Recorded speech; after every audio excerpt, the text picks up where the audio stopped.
नमस्कार दोस्तों, learning A to Z not institute में एक बार फिर आप लोगों का हार्दिक स्वागत है। नंबर सिस्टम को अध्याय को आगे बढ़ाते हुए आपका भाग विधि पर आधारित प्रश्न को ट्रिक से कैसे सॉल्व करें एकदम आग लगा देने वाला वीडियो लेकर के आया हूं। तो देखिए आपका पहला सवाल क्या कह रहा है, किसी संख्या को 119 से भाग देने पर 19 शेष बचता है। किसी संख्या में 119 से भाग देने पर शेष 19 बचता है, तो यदि उस संख्या को 17 से भाग दिया जाए तो शेष कितना होगा? वो आपका होगा 2। वो कैसे? जैसे मैंने आपको बता दिया वैसे आप भी बता देंगे। क्वेश्चन को देखते ही आप आंसर बता सकते हैं। तो चलिए देखते हैं क्या रहा। मान लेंगे माना कोई संख्या यक्ष है, मान लेंगे कोई संख्या यक्ष है, तो कह रहा है कि 119 में इस संख्या में भाग देने पर शेष आपका 19 बचता है, तो 17 से भाग देने पर शेष कितना होगा? तो बहुत सिंपल है, चलिए देखते हैं हम। इसका कहने का तात्पर्य ये है कि चाहे हम एक बार भी अगर भाग दें तब भी शेष आपका 19 बचेगा, 2 बार देंगे तब भी शेष 19 बचेगा, 3 बार देंगे तब भी शेष 19 बचेगा।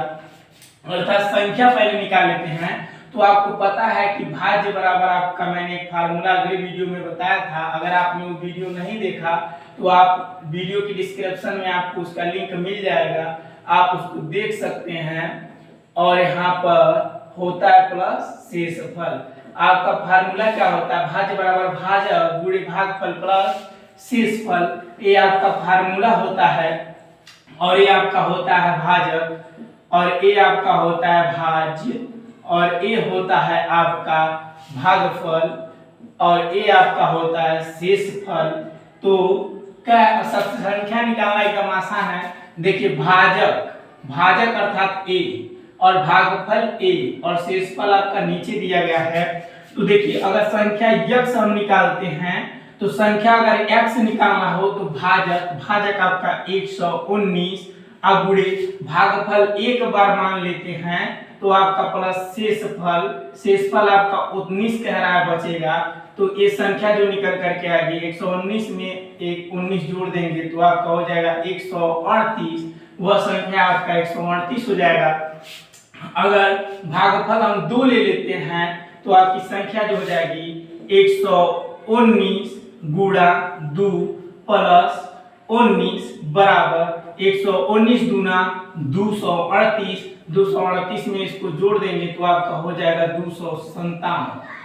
और इसके आगे भी आप हो सकता है, अगर आप 3 बार करेंगे तो आगे भी हो सकता है। चलिए अब 138 में भाग देंगे तो 138 में अगर हम 17 का भाग देंगे तो 17 8 136 आपका कितना हो जाएगा? 17 8 136 अर्थात जो शेष निकल करके आएगा वह 2 होगा। शेषफल आपका कितना होगा? 2 होगा। चलिए अब ये तो प्रूफ हो गया कि 138 में 17 से भाग देने पर शेष 2 होगा। अब चलिए आपकी दूसरी संख्या जो हमने लिया है 257, अगर हम 257 में आपका भाग देंगे तो कितना होगा? 257 में 17 से भाग देंगे तो कितना हो जाएगा? 17 का 9 70, यहाँ पर हो जाएगा 15, 15 में से आ जाएगा 18 हो जाएगा। अब हो जाएगा 17 पचे 85, 17 पचे आपका होता है 85। और इस संख्या में भी भाग देने पर आपका शेषफल कितना प्राप्त होता है? शेष आपका 2 प्राप्त होता है। अर्थात कोई भी पोजीशन होगा आपका शेष इतना ही प्राप्त होगा, शेष आपका 2 प्राप्त होगा। अर्थात ये प्रूफ हो गया। लेकिन हम ऐसे न करके कह रहा है कि किसी संख्या में 119 से भाग देने पर शेष 19 बचता है, तो 17 से भाग देने पर शेष कितना होगा? तो इतना लंबा प्रोसेस न करके 119 शेष बचता है तो 17 से भाग देने पर शेष कितना होगा? तो आप उसके शेष में जितना से भाग देने के लिए कह रहा है उसके शेषफल में भाग देंगे। 17 का 9 17 और आपका शेष जो होगा वह 2 होगा। आपका शेष कितना होगा? 2। अर्थात इतना लंबा प्रोसेस करने की जरूरत नहीं है। अगर कह रहा है कि 100 और किसी संख्या में 119 से भाग देने पर शेष 19 बचता है तो 17 से भाग देने पर कितना, तो जितना शेष कह रहा है और जितना से भाग देने के लिए कह रहा है और जितना शेष दिया हो, शेष में हम क्या करेंगे, जितने से भाग देने के लिए कह रहा है उसके शेषफल में भाग देंगे, न कि संख्या में, उसके शेषफल में भाग दे देंगे और तुरंत आपका शेषफल जो होगा उतना ही आएगा। अब देखिए आपका दूसरा सवाल क्या कह रहा है, एक संख्या को 357 से भाग देने पर शेष 39 बचता है, यदि उसी संख्या में 17 से भाग दिया जाए तो शेष कितना होगा। अब देखिए आपका अगला सवाल क्या कह रहा है कि 357 से भाग देने पर शेष 39 बचता है। तो मैंने आपको पहले ही बताया है कि संख्या 9 निकाल करके अगर शेष 39 बचता है तो 17 से भाग देने पर कितना, तो जितना शेषफल दिया है उसी में हम 17 का भाग दे देंगे। 17 गुना आपका 34 होता है और शेषफल जो हो जाएगा आपका 5 हो जाएगा, अर्थात उस संख्या में भाग देने पर शेषफल जो होगा आपका 5 प्राप्त होगा। इसी प्रकार से आपका देखिए तीसरा सवाल क्या कह रहा है किसी संख्या को 296 से भाग देने पर शेषफल 75 प्राप्त होता है, यदि उस संख्या को 37 से भाग दिया जाए तो शेष कितना होगा। ठीक, तो देखिए अब उसी प्रकार से ये भी सवाल आपका है। तो कह रहा है कि 296 से भाग देने पर शेषफल 75 प्राप्त होता है, तो 37 से भाग देने पर शेष कितना प्राप्त होगा, तो 37 से भाग देने पर शेष कितना प्राप्त होगा, 37 गुना आपका हो जाएगा, कितना हो जाएगा, 7 दूनी 14, 3 दूना 6 1 7, आपका 37 दूना आपका 74 हो जाएगा और ये आपका जो शेषफल हो जाएगा 1 हो जाएगा, अर्थात उस संख्या में भाग देने पर शेषफल आपका 1 प्राप्त होगा। अब देखिए इसी प्रकार आपका अगला सवाल क्या कह रहा है, किसी पूर्ण संख्या n को 4 से भाग देने पर शेषफल 3 आता है। किसी पूर्ण संख्या n को 4 से भाग देने पर शेषफल 3 आता है तथा इस प्रकार भागफल को 3 से भाग देने पर शेष 2 आता है, यदि संख्या n को 6 से भाग दिया जाए तो शेष कितना होगा। ठीक, तो देखिए ऐसे न पूछ करके कह सकता है कि क्रमशः भाग देने पर शेषफल इतना आता है, तो आपका भागफल क्रमशः का मतलब समझ लीजिएगा कि उसके भागफल में उतना का भाग, अर्थात देखिए क्या कह रहा है, किसी पूर्ण संख्या n को 4 से भाग देने पर शेषफल 3 आता है, अर्थात किसी संख्या में 4 से भाग देने पर शेषफल 3 आता है, तो उसके भागफल में 3 से भाग देने पर शेष 2 आता है, तो वह संख्या अगर वो उसी संख्या को हम 6 से भाग देंगे तो शेष कितना होगा, यही आपका कह रहा है। तो चलिए इसका ट्रिक देखिए कि क्रमशः का मतलब समझ लीजिए कि पहले तो भाग हो रहा है, दूसरी बार उसके भागफल में भाग, अर्थात उसके भागफल में भाग। तो चलिए देखिए अभी हम सॉल्व कर रहे हैं, अगर नीचे आएंगे तो जोड़कर, नीचे आएंगे तो जोड़कर, अर्थात 3 और 2 जोड़ेंगे तो कितना हो जाएगा 5, और ऊपर जाएंगे तो गुणा करके, अर्थात वो नीचे आएंगे तो जोड़कर, ऊपर जाएंगे तो गुणा। ठीक, तो 3 2 5, 5 20 और नीचे आएंगे तो जोड़ के, अर्थात नीचे आएंगे तो जोड़ के, ऊपर जाएंगे तो गुणा, नीचे आएंगे तो जोड़ के। तो यहाँ पर आपका कितना हो जाएगा, 3 2 5, 5 20, 20 में 3 जोड़ देंगे तो 23, अर्थात जो n बराबर संख्या होगी आपका 23 होगा। अब देखिए कैसे, 23 में हम क्या करते हैं, 23 में 4 से भाग देते हैं, 23 में 4 से भाग देंगे, 4 5 20, ये आपका शेषफल कितना हो गया 3, शेषफल आपका कितना हो गया 3। अब देखिए कह रहा है किसी संख्या मतलब किसी पूर्ण संख्या n को 4 से भाग देने पर शेषफल 3 आता है, तो 4 से भाग देने पर शेषफल आपका कितना हो गया 3 हो गया, और उसके भागफल में कह रहा है उसके भागफल में 3 से भाग देने पर शेष 2 आता है, तो ये भागफल हो गया। अब भागफल 5 है, 5 में अगर हम 3 से भाग देंगे तो शेष आपका कितना हो जाएगा, 3 × 9 3 और शेष आपका 2 होगा।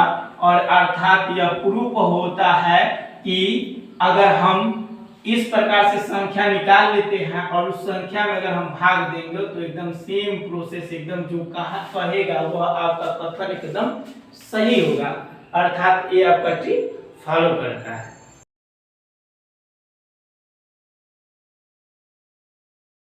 देखिए आपका अगला सवाल क्या कह रहा है, कह रहा यदि n को 5 से विभाजित किया जाता है, यदि n को 5 से विभाजित किया जाता है तो शेषफल आपका 2 आता है, तब n² को 5 से विभाजित करने पर शेष कितना होगा। तो मैंने आपको पहले ही बताया था कि उस जितना से भाग देने के लिए कहेगा, अगर शेषफल जितना आता है उसी में हम उसका भाग दे देंगे।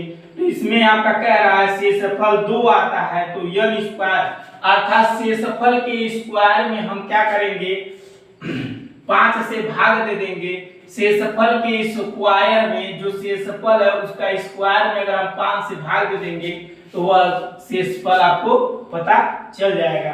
तो चलिए करते हैं। 5 से ये आपका 2 × 4 हो जाएगा, ये आपका 2 × 4। अब यहाँ पर भाग नहीं जाएगा, जब किसी संख्या में भाग जाना बंद होता है तो वही आपका शेषफल हो जाता है। अर्थात जो आपका शेषफल होगा वह 4 होगा। यदि किसी संख्या में भाग जाना बंद हो जाता है तो वही आपका शेषफल हो जाता है। ये आपका 4 हो गया। अगर आपको ऐसे नहीं समझ में आ रहा है तो चलिए देखते हैं।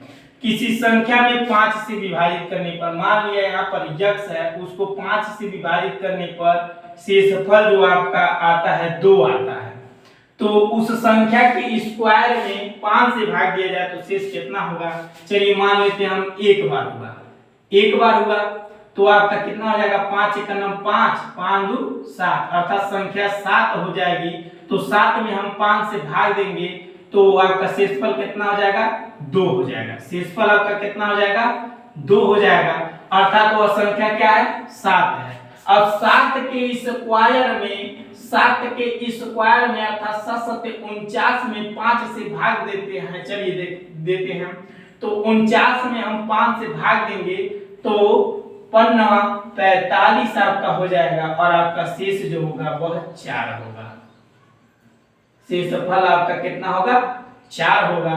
तो आपको ऐसे भी कर सकते हैं और ट्रिक से भी कर सकते हैं। जितना में कहेगा उसके शेषफल के स्क्वायर में भाग दे देंगे उतना से, तो आपका संपूर्ण शेषफल पता चल जाएगा। अब चलते हैं अगले सवाल। अब देखिए आपका अगला सवाल क्या कह रहा है, किसी संख्या में 9 से भाग देने पर शेष 5 बचता है तो 18 से भाग देने पर शेष कितना होगा। तो चलिए इस सवाल को सॉल्व करते हैं। कह रहा है किसी संख्या में 9 से भाग देने पर, अर्थात किसी संख्या में आपका कोई संख्या है, किसी संख्या में 9 से भाग देने पर शेष आपका 5 बचता है। तो पहले मैंने आपको बताया वह संख्या शेष कितना बचता है। मान लीजिए यहाँ पर x है तो वह शेष कितना बचता है, 5 बचता है।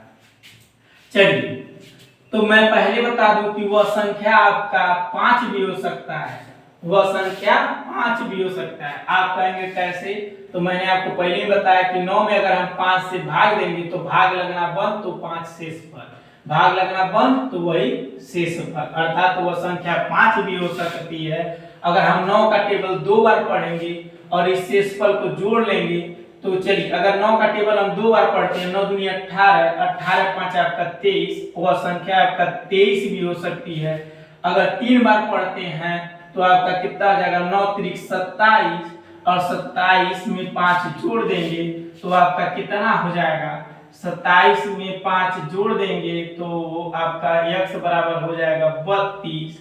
अगर 4 बार पढ़ लेते हैं, अगर 4 बार पढ़ लेते हैं, 9 चौक 36, 36 में 5 जोड़ देंगे, 9 चौक 36, 36 में 5 जोड़ देंगे तो आपका कितना हो जाएगा, 41 हो जाएगा। अगर हम 5 बार पढ़ लेते हैं तो 9 5 45 और 5 जोड़ देंगे तो 50 हो जाएगा।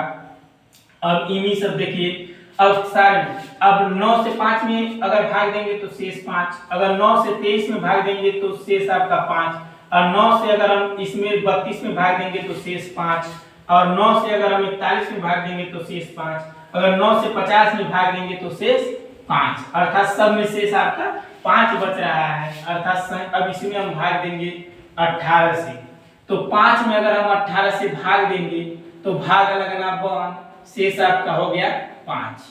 अब 18 से 23 में भाग देंगे, 18 एक 18 और आपका हो जाएगा 5, अर्थात तब भी शेष आपका कितना होगा 5।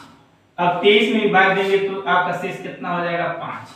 अब हम 32 में भाग देते हैं, 32 में 18 का भाग देंगे तो 18 का 18 और यहाँ पर हो जाएगा आपका 12, 12 में से 8 जाएगा 4, यहाँ पर बचा 2 अर्थात 14। इससे भाग देने पर शेष कितना आ रहा है 14। मैं यहाँ पे शेष लिख रहा हूँ, 18 से जो भाग दे रहा हूँ शेष यहाँ पे लिख रहा हूँ। अगर 41 में हम 18 से भाग देते हैं तो शेष कितना होगा 18 में अगर हम 41 से भाग देते हैं, अर्थात इस संख्या में हम 18 से भाग देते हैं तो 18 दूना 36, तो आपका कितना हो जाएगा 36 और आपका शेष कितना हो जाएगा 18 दूनी 36, तो आपका यहाँ पर हो जाएगा 11, 11 में से 6 जाएगा तो 5 हो जाएगा और ये आपका 3 3 हो गया, शेष फल कितना होगा 5 होगा। अगर हम 50 में भाग देते हैं, अगर 50 में हम 18 से भाग देते हैं तो कितना हो जाएगा 18 का नाम 18, 18 दूनी 36, 18 तीन 54, अर्थात 18 दूना 36, तो आपका कितना हो जाएगा यहाँ पर हो जाएगा 10, 10 में से 6 जाएगा तो कितना हो जाएगा 4, यहाँ बचा 4 में से अर्थात 14 आएगा या फिर 5 आएगा। यहाँ पर 14 आया है तो अर्थात वह संख्या आपका जो हो जाएगा या तो 5 होगा या 14 होगा, इसीलिए मैंने ऑप्शन लिखा है या तो संख्या 5 होगी या 14 होगी। ये आपका सिंपल सा प्रोसेस था, मैंने लगा करके बता दिया। अब चलते हैं, अब मिलेंगे अगले वीडियो में। नमस्कार।